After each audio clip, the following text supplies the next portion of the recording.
One of these makes it work. What's up, everybody? It's Keefe at GhostCultMan.com.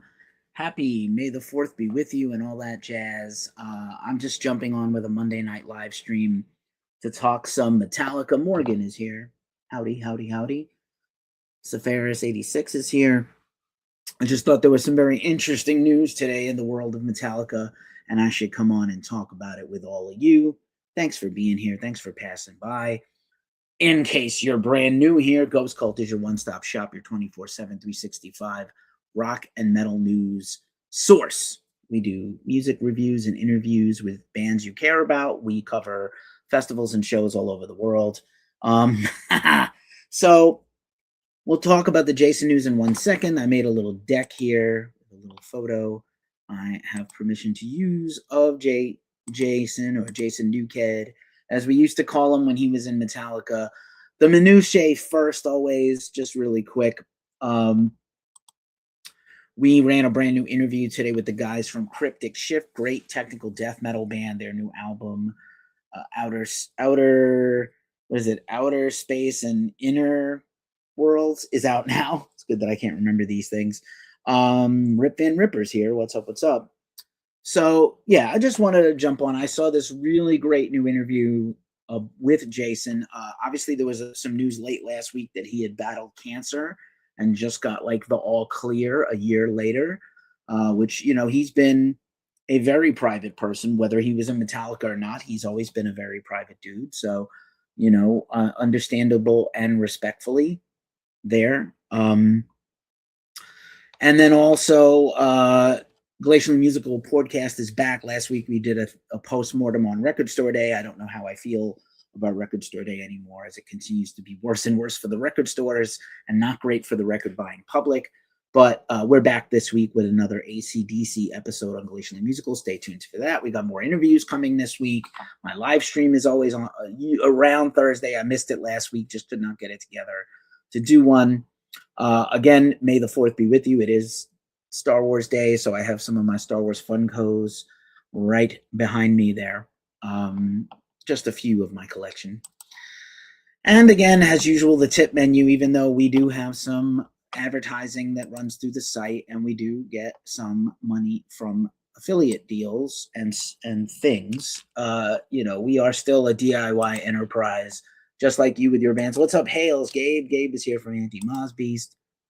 Appreciate you being Metal Liquor. Word. Metallica. I'll say first and foremost, I am a huge Metallica fan, and I always will be. I love their music. They've made a lot of mistakes, like every band. And, there will never be another Metallica, just like there was never really another Led Zeppelin. Barbie is here. No One You Know is here. Ken has passed by. What up, Ken? John Candy is here. John Candy. I get that joke. I understood that reference. So let's talk. Jason was a guest, and there's our Cash App if you want. So Jason was a guest on the Let There Be Talk podcast. That's Dean Del Rey and his podcast. Dean Del Rey is a Bay Area native. He grew up here. He was in the scene when Metallica started. He was around for many, many legendary shows and events and Day on the Green. And he's a huge rock and metal fan. He flies the flag hella high for bands like AC/DC and Metallica, to be remembered as some of the greats of all time to ever do it. And he's a stand-up comedian. He tours the country. He's open for Metallica. They like him. He's their friend. He's done a really great interview podcast that you should check out, Let There Be Talk. And I'm a fan. I think for a person that wasn't raised as a journalist, he's a really great example of you can become a podcaster and really build a great following, and also really really cultivate great questions. Even though he's a comedian, he doesn't try to be jokey and funny. Occasionally he is very funny with the guests, but here's a lesson for you, Billy Corgan and other people. Just because you have a name doesn't mean you should have a podcast. I do like Billy. I think his podcast's a little much, but I still want to listen to the Courtney and Billy one, but I know I'm going to have like all bad feelings after. But so Newsted and Dean Del Rey are friends. Jason has been on his podcast many times.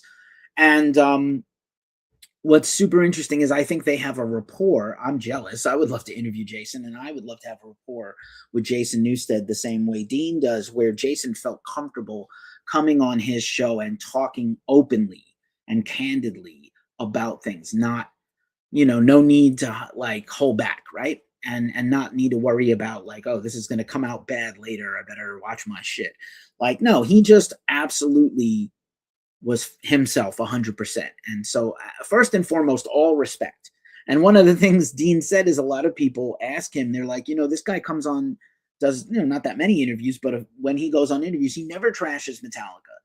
Whatever he talks about is, in his opinion, fact based, history based, his experiences, and what happened to him. And he never dogs them. It's part of his legacy. Like Jason is responsible for 40 or 50 million of the 150 or 60 million records Metallica sold. Played on the Black Album, took over from Cliff after a difficult time, in a lot of ways when a lot of fans gave up on them, even with the Black Album, Jason was still like respected by hardcore fans, and he kept he helped keep their integrity. So first and foremost, like this isn't, I don't, other than maybe a catchy title, which is going to be facts, that Jason spit on this. I think it's important, like there's no drama, but he definitely dropped some bombs on Metallica history. And to me, I just thought this was super interesting because maybe we've had it all wrong for a long time based on what he just said. So I think it's important to talk about. And so first and foremost, Jason is healthy. So that's number one. He got a tumor. Apparently, this is one of the fastest growing types of cancers among men, is this tumors on the tongue and the back of the tonsils and the throat, because of HSV1. And, listen, like, the virus that causes, HSV and herpes and all the different things is prevalent throughout the human race. If you got kissed as a baby on the mouth by a relative, you might have got it. It doesn't mean you have herpes, but it does mean that you're a carrier of HSV. And apparent, like women, obviously, there's been awareness and tests and things about this nature for decades. But for men, it's just less noticeable or catchable, and a lot of men are just carriers and contagion havers, I guess. And then stress or things in your life aggravate it. So apparently, Newsted listed Mike Ness of Social D, Dave Mustaine's throat cancer, and Bruce Dickinson's tongue cancer were all related to this. So he has the same thing they had. Andy Pelletier is here. What's up, Loonworks? Maggie, a lot of people passing by on the TikTok. Kristen Cantero 509 is here. What up, what up? So really surprising. So he was diagnosed, he had a lump in his neck, something I have some experience with from personal experience, not me myself, but family relations with neck tumors. And his wife noticed it, like, hey, what's that going on with your neck? You have a huge lump there. And they found out what it was. And they went in, basically they went in one side of his throat and operated. And then they went in on the other side and lasered the rest of it out. So like really, apparently very common surgery, but very delicate. And hey, my fiance is here, Melissa. I'm just talking about Jason Newsted's cancer diagnosis, and now he's in the all clear. A year later, he just got his 1 year, way to go, you're good. But, very scary. He's a little older than me, maybe, like less than 10 years older than me, and he had this. Now, I didn't smoke, but he also, made some drastic changes in his life the last few years anyway. And so he got the all clear. And, that came up very casually in the conversation with Dean Delray. Really great podcast. Again, Dean is amazing. I'd love to meet Dean. He lives in the Bay Area still.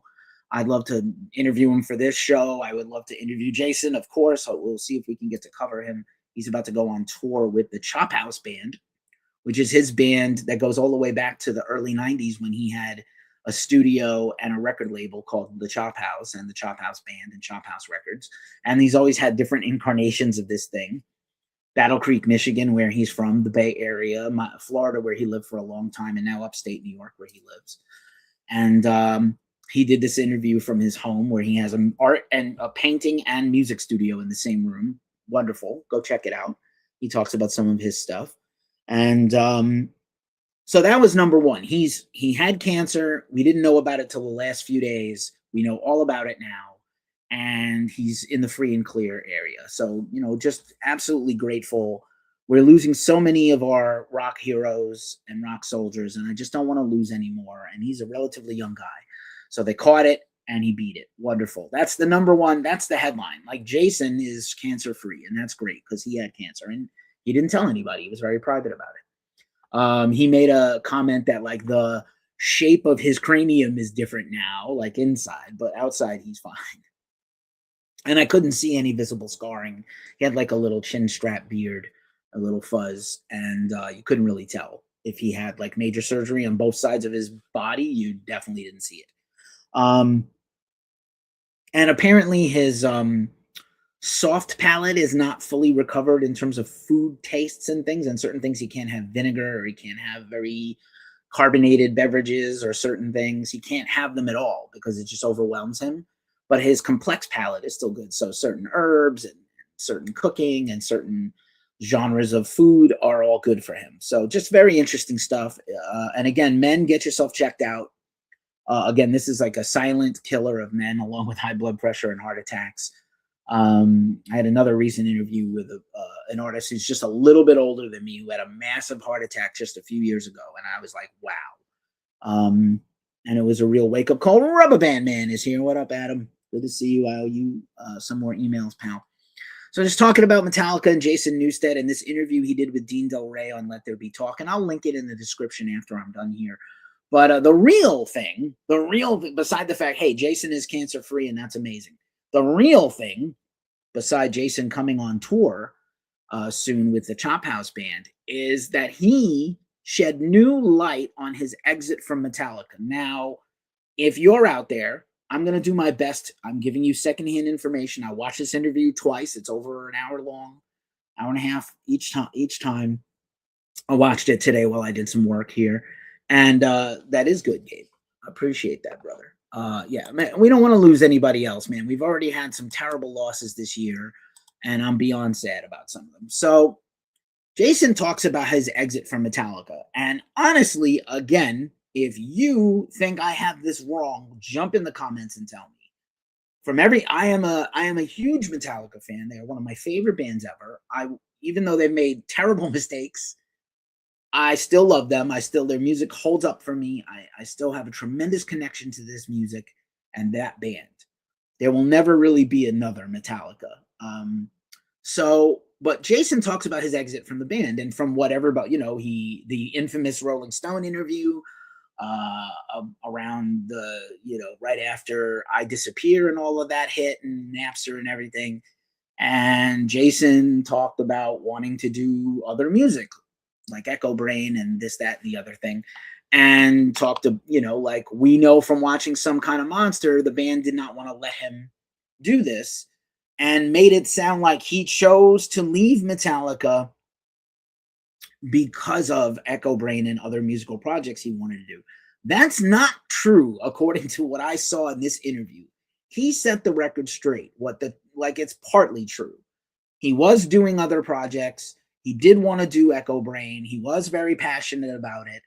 And really the problem was that after, 17 years, 16 years in Metallica, he wanted to take a year off because he was terribly addicted to opioids. The whole time, James is also addicted to opioids and alcohol. They were all doing drugs, cocaine, opioids, alcohol, alcoholic, all of that, different varying, paces and degrees. Some people were managing their habits better than others. I'd really be interested to see if Lars ever writes a book, a memoir, and is a very tell-all thing, or is he going to just curate the story of Lars? It'd be very interesting to see. But, we always got the feeling, we were told because of Some Kind of Monster. Now, I've never seen Some Kind of Monster all the way through, but I've seen most of it over time in bits and pieces and clips. I really don't want to sit there and watch Dave Mustaine cry and have a therapy session with Lars about how they hurt his feelings. But I've seen most of it. And it makes Jason seem like, he doesn't want to be in the band anymore. F him. He's choosing this other thing instead of us. And that's not the case, according to this interview that I saw today. He was saying, I had an opioid addiction and I wanted to take a year off from the band to go to rehab and get my health and mind together so we could come back and be Metallica. And he's like, I would have thought for the band that I sacrificed all my things for, lost a marriage, toured the world, we're brothers, we're the bros, all these things, we're boys. I would have thought they would have given me some grace and said, hey, you know what? Jason wants to take some time off from the band. The record that became Saint Anger can wait a year so they didn't get better the way it was when it came out. And, we'll wait for Jason. They didn't give him that opportunity. And I know you could say, well, Jason's not as important as James. James is the co-founder of the band. He's literally the main songwriter. He's the vocalist. They can't exist without him. You could obviously replace Jason, but there's no replacing James, right? Fair enough.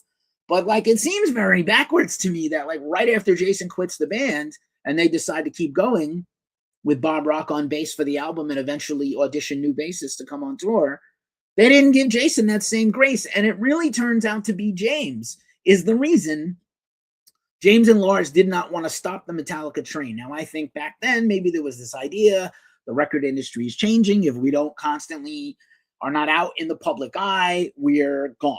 And I think today, with as big as social media has become and media in general and the internet and all these things, Metallica is going back on tour in a couple of weeks, and there's never a day when there isn't a Metallica something you could discover that you never saw before. And that's me as a huge fan. So, it really struck me as weird that they would not let him take time off. And then the Echo Brain thing was like the last straw.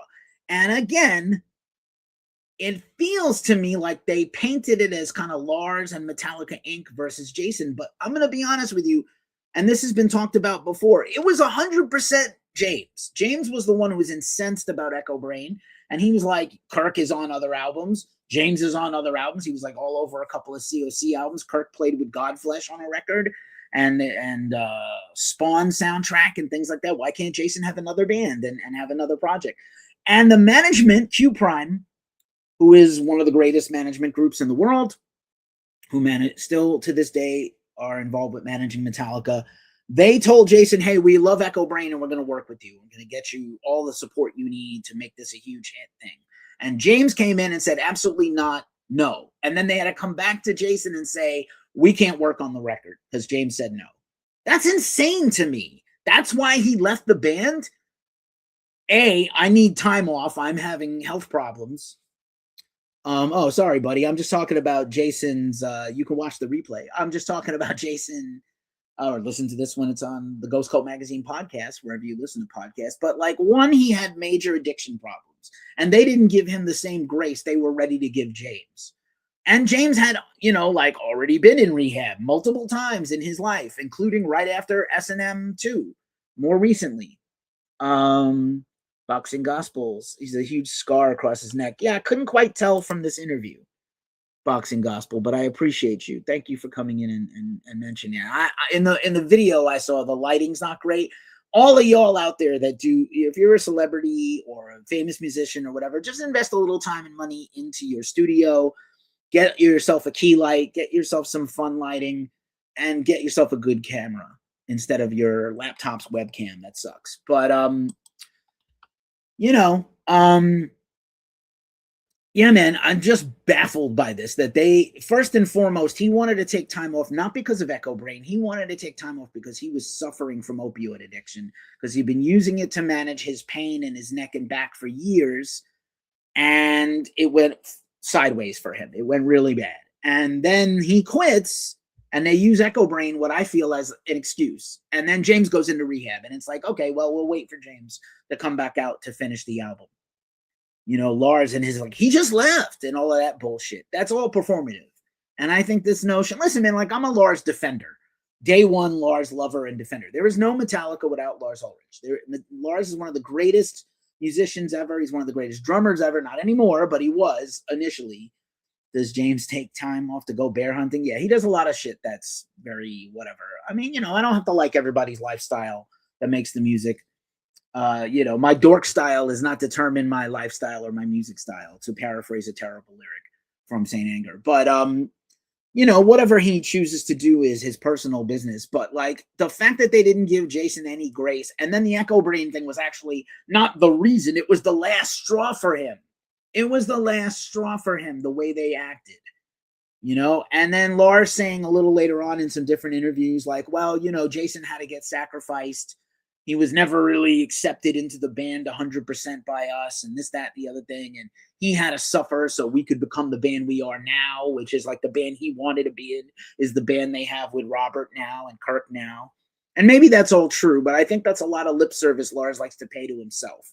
But I'm really, you know, it's not going to make me less of a fan, but I absolutely am shocked. And, you know, James, of all people, in the thick of his throes of addiction and alcoholism and going to meetings and trying to stay sober and in and out of rehab and his marriage getting wrecked and being an absentee father, which he's done a whole documentary, part of a documentary about being an absentee dad to his children. He didn't see Jason as his brother and be sympathetic. You know, drug addiction's an illness. The choice is yours the very first time you take a drug, most people. But most of us have an addictive personality, myself included. So, you know, I think the lack of empathy and understanding is mind-blowing for me from James. And I'm just kind of really shocked. They're lucky dude lived and was big enough to ask for help. So many bands just have people die. They let people die. Dude, when that Alan Niven book finally comes out, because GNR is suing him to not let it out, you can check out my interview on YouTube and our podcast where I interviewed the former Guns N' Roses manager. There's like a million examples where people brought, not even people he managed, just like, oh, Nikki Sixx is overdosing, please help him, like he's about to die, he's blue. Like, Alan saved dozens of people from the brink of death. No small amount of Axl, Slash, Izzy, Duff, Steven Adler, Matt Sorum, Gilby Clarke, every one of them, Dizzy Reed, they were all strung out in his house, and he helped them all. And he was sympathetic to all of them, even when Axl was horrible to him and made his life a living nightmare as the manager of Guns N' Roses. He still showed compassion and love. And I'm shocked that James today, who is like my program and my faith in God and my family and my new wife and whatever, my fiance, all these things keep me whole and keep me excited to do Metallica. And they treated Jason like dog shit, bro. And I'm so sad, but was still like, you know, I'm just keep telling it like it is. I quit because I was hooked on drugs and I needed to go home. And they didn't want to take time off. So they're like, see ya. And they used Echo Brain, it sounds like to me, as an excuse, him wanting to do that as an excuse for him to leave and then be part ways. And I get it. He said, hey, listen, me leaving Metallica was for the best. Everybody thrived. They're killing it still to this day. I'm very proud of them. I'm proud of everything we did together. I have no ill will with them. We go get, you know, we could go get dinner or whatever. But like, wow, man, wow. It's not so much Lars as it was James. And it really was a complete lack of, even their management is complicit to me, that they were like, we'll let Jason go, but James will cocoon around and swaddle him and get him through his worst time. And I just can't believe they couldn't, with all the money in the world in 2001 Metallica, they couldn't afford that to Newsted. And that hurts me, man. And I love the band, and I will always love the band, but that hurts me. And the more I find out about them, the ticket thing with the Sphere, and again with Connecticut, it's just going to be unaffordable to ever see them ever again, probably. And I think this is probably the last few years of the band anyway, because honestly, I just don't think they can continue even to do 40 or 50 shows a year. It just doesn't seem sensible to me that they will into their late 60s. They're almost all in their mid 60s now, except Rob. And I like the idea that Iron Maiden is doing that Iron Maiden Fest or Iron Maiden fan event or whatever, where they're going to do like a convention once a year and then play there and play a whole weekend of shows, just 3. And that would be enough, maybe. And then they'll, you know, ride that out until they don't want to ride it anymore. But it just saddens me, man. They should have treated that guy a lot better. He deserved better. He was wonderful. He's an amazing person. He's an amazing talent. And they did not appreciate him when he was there. And I'm glad he's alive. And I'm glad he beat cancer. And this is not like, he's not up here mad about it. I'm mad for him. So maybe I'm the one with the problem. Certainly not him. He's happy and comfortable where he's at. Anyway, you know, again, Jason Newsted, the Black Album, this guy that kept their flag flying, they kept their integrity going. They couldn't support and love him enough after like 15, 16 years in the band. You know, Jason's got these tour dates coming up with Jason Newsted and the Chop House Band.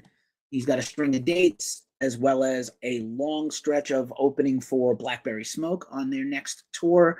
So that is coming up in July. So he's promoting it now. There will probably be some more podcasts with Newsted and new interviews. I'd love to get to talk to him. I don't know if it'll ever happen, but I'm super stoked. And that's all I've got for today. If you come across this, if you're watching this and you think I got it wrong, jump in the comments and tell me. If you think that Jason needed to get out of Metallica and it was good for him, good. But like, I think they treated him, it's worse now. I feel like it's worse now than what I thought before. So if you agree with me, let me know. If you disagree with me, drop a comment. I'm gonna go run and sing some karaoke and then come back home and do some more stuff for Ghost Cult. But thanks for watching. We'll be back with some more stuff tomorrow. I hit the nail on the head. Thanks. Hey, Stormland is here. I didn't see you there, buddy. Thank you so much for being here. I appreciate you. Yeah, man, it's just so much worse than I thought it was. That's my main surprise. I'm just surprised and hurt about how worse it is than I thought it was. Just when it was just like, oh, it's some kind of monster and he wanted to do Echo Brain and we were fracturing as a band. No, man, they treated him terribly. He had a terrible drug addiction and he needed a break and they wouldn't give it to him. And then they gave that grace to James many, many more times. Not that they shouldn't have. Of course they should have. He's an icon. He co-founded the band and you need to rally around that guy. But why didn't they show that care and love to Jason either? So sad. But anyway, I'm Keefe from Ghost Cult. Check us out at ghostcultman.com. You know, do all the things. It helps us. And I'll see you in the next one. Peace out. Thanks for watching. Thanks for being here. Metallica.